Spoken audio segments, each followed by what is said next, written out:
मेरे साथ में खास मेहमान जुड़ गए हैं, इस पर बात करेंगे। मनन द्विवेदी जी मेरे साथ में हैं, अरविंद सिंह तेजावत जी मेरे साथ में हैं और चूंकि विदेश मामलों की जानकार भी हैं और ऐसे में बहुत सी ज़रूरी और बड़ी बातें हम अपने खास मेहमानों के जरिए दर्शकों तक पहुंचाएंगे।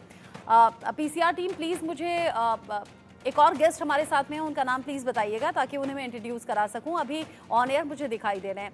अरविंद जी, मैं आपसे शुरुआत करना चाहूँगी। जिस तरीके से प्रधानमंत्री नरेंद्र मोदी का ये 3 दिन का दौरा, अमेरिका प्रधानमंत्री नरेंद्र मोदी पहुंचे हैं, लेकिन ऐसा नहीं है कि सिर्फ भारत या अमेरिका की नज़रें इन मुलाकातों पर और इन तस्वीरों पर है। प्रधानमंत्री का एक एक शब्द हर भारतीय तक पहुंच रहा है, वो भारतीय चाहे भारत में है चाहे किसी भी देश में है, और बड़ा दिल छूने वाली बातें हैं।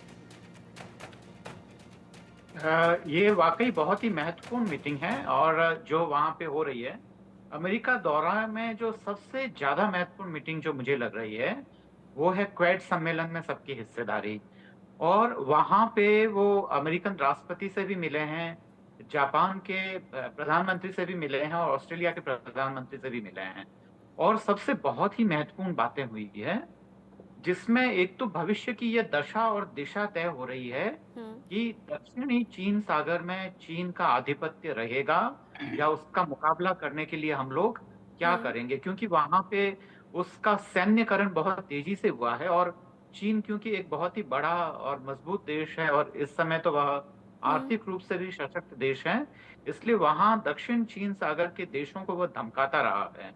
और बहुत सारे जो अंतर्राष्ट्रीय नियम कानून हैं, हम्म। उनका भी उल्लंघन होता रहा है। खासकर जो एक देश से कितनी दूरी तक उस देश की संप्रभुता मानी जाए, वहां पे पेट्रोलियम का बड़ा खजाना मिला है और भी बहुत सारे मिनरल्स मिले हैं, तो उनका दोहन चीन करना चाहता है, जो कि अंतर्राष्ट्रीय कानूनों के खिलाफ है। वह उन सारी चीजों को मान नहीं रहा है। और यही चिंता दरअसल केवल दक्षिणी चीन सागर में ही नहीं, पूर्वी चीन सागर को लेकर भी हैं।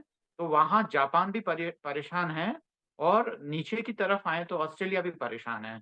तो सारे ही देश मिलकर चीन को रोकने की एक तैयारी कैसे करेंगे। तो मुझे लगता है कि इस दौरे में सबसे महत्वपूर्ण जो बातचीत है वो तो वही हुई है, जो बाइडेन साहब के जो बचपन के स्कूल हैं उसमें सब लोग मिले और काफी भावनात्मक रूप से मिले। हम्म। जो बाइडेन की संभवतः ये आखिरी शिखर हम्म। सम्मेलन, जी। उसके अ, बाद में फिर वो मेरे साथ राष्ट्रपति में। में जी जी अरविंद जी आप रहिए। मनन द्विवेदी जी भी हैं और जैद अनवर साहब भी मेरे साथ में हैं, राजनीतिक विश्लेषक के तौर पर आप मेरे साथ में जुड़े हुए हैं।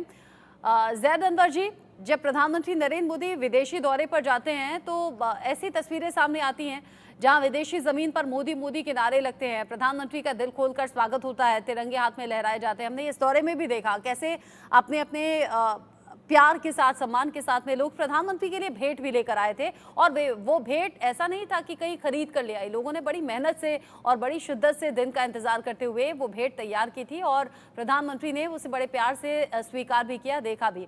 अब मुझे ये बताइए कि क्यों विपक्षी पार्टियां लगातार सवाल उठाती हैं इस तरह के दौरों को लेकर।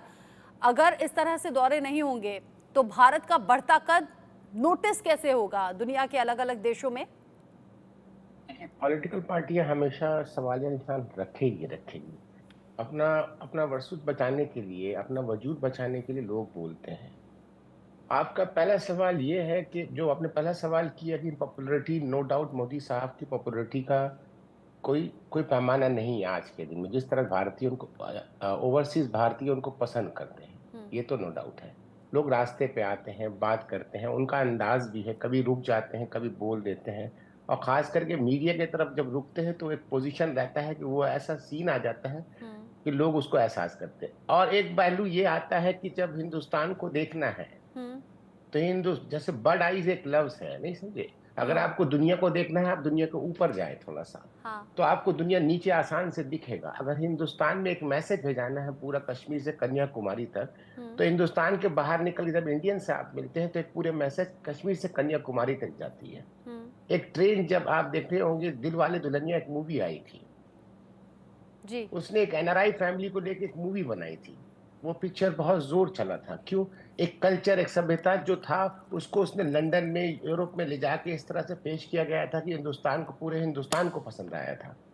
तो उसी तरह एक पॉलिटिक्स में अगर कोई बात अमेरिका की सरजमी पे रखा जाए या ब्रिटेन की सरजमी पे रखा जाए कि हम एडमायर होते थे हमेशा, कि इस मुल्क में जाएंगे तो बेहतर जिंदगी है, और इस मुल्क में जाएंगे तो बेहतर एजुकेशन है, इस मुल्क में जाएंगे तो फ्यूचर बेटर है, इस मुल्क के कानून लॉ एंड ऑर्डर डिफरेंस है, अब वो हवा डिफरेंस है। तो वहां जब बात रखी जाती है तो वहां के समझदार लोग हैं, इस तरह का जहन बन चुका था जब हम हमारे हिंदुस्तान में इस तरह से।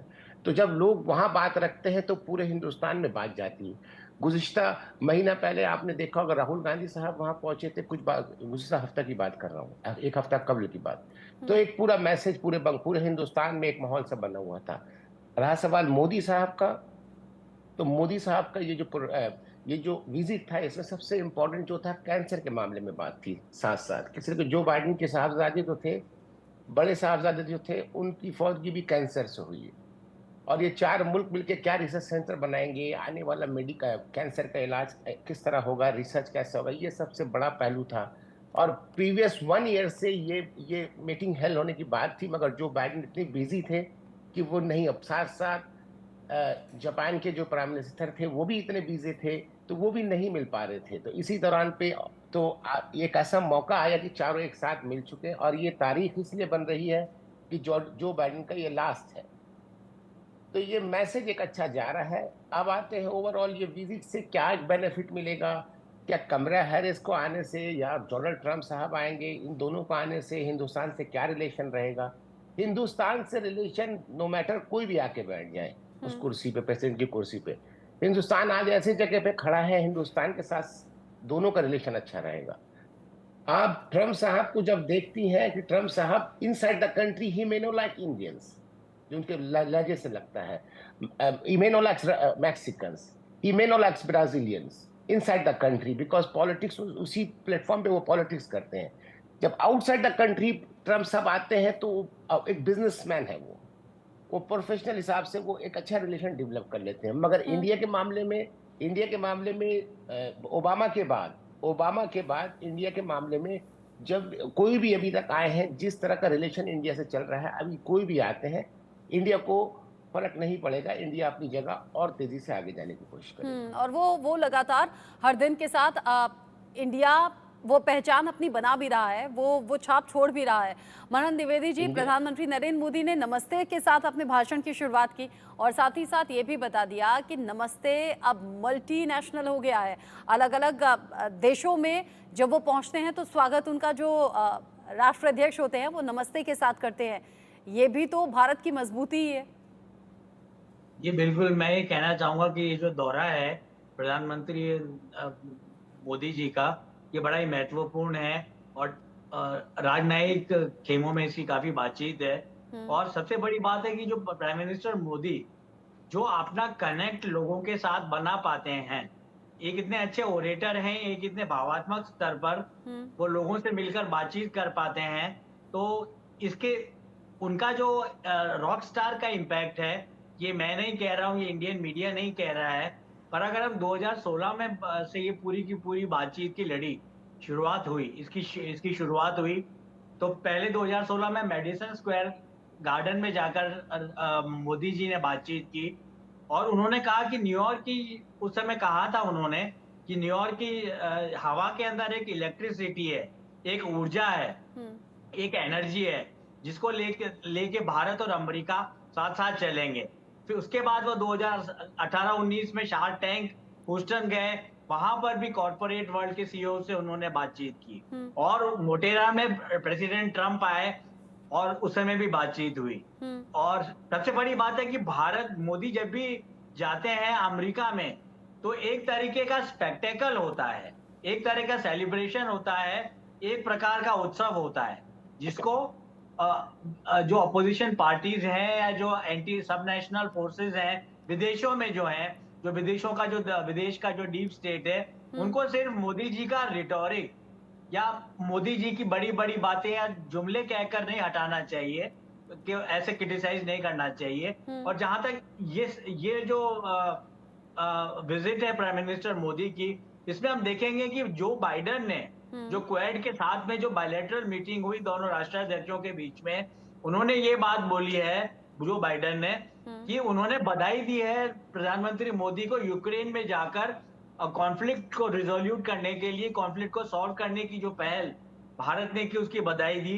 और दो बातें उन्होंने और कही हैं जो बड़ी मुख्य हैं, जो बड़ी महत्वपूर्ण है, जिनसे भारत और अमेरिका के संबंध इंप्रूव होंगे और काफी प्रगाढ़ होंगे। पहली बात तो ये कि प्रेसिडेंट बाइडेन ने ये रिटरेट किया है, ये रीएम्फेसाइज किया है कि भारत को सिक्योरिटी काउंसिल का मेंबर बनाया जाए, परमानेंट मेंबर बनाया जाए, और जो इंटरनेशनल ऑर्गेनाइजेशंस हैं जैसे रीजनल ग्रुप में भी हैं और संयुक्त राष्ट्र संघ है, उनमें कैसे रिफॉर्म लाया जाए, इन सारी बातों को लेके साउथ की वॉइस को लेके जिस तरीके से भारत आ रहा है उसकी तारीफ अमेरिका ने की है। और बस मैं छोटी सी बात यहाँ पर ये भी कहना चाहूंगा कि सोसा और आरडीपी, बिम्स्टेक, कामकासा, बेका, ये नाम है, ये शॉर्ट फॉर्म्स हैं। तो जिस तरीके से इंफॉर्मेशन शेयरिंग और इंटेलिजेंस शेयरिंग और साथ में इंडस्ट्रियल मिलिट्री कॉम्प्लेक्स भारत और अमेरिका के साथ साथ साझा होकर आगे बढ़े और डिफेंस कॉरपोरेशन आगे बढ़े, इन सब बातों के बारे में भी बातचीत हुई है। और इसकी प्रस्तावना पहले राजनाथ सिंह जी कर चुके हैं, जो पहले 1-2 महीने पहले अमेरिका की अपने विजिट पे गए थे जी। तो मैं यहाँ पर अपनी बात यही कहकर खत्म करना चाहूंगा कि ये सिर्फ रिटोरिक नहीं है, जुमले ही नहीं है, साथ में ट्रीटीज साइन की जा रही हैं और ट्रीटीज को इम्प्लीमेंट करने के लिए उनको दोनों सिस्टेमिक लेवल पे दोनों राष्ट्रों के सिस्टम में लाने के लिए समय लगता है, ऐसा हमारा सिस्टेमिक सेटअप है। तो मुझे लगता है कि ये बड़ी ही आपने भारत और अमेरिका की रिश्तों की मजबूती की बात कही, तो उसमें एक चीज मैं और ऐड कर देती हूँ। प्रधानमंत्री नरेंद्र मोदी ने अपने भाषण में कहा कि एआई, इसका मतलब आप लोग जानते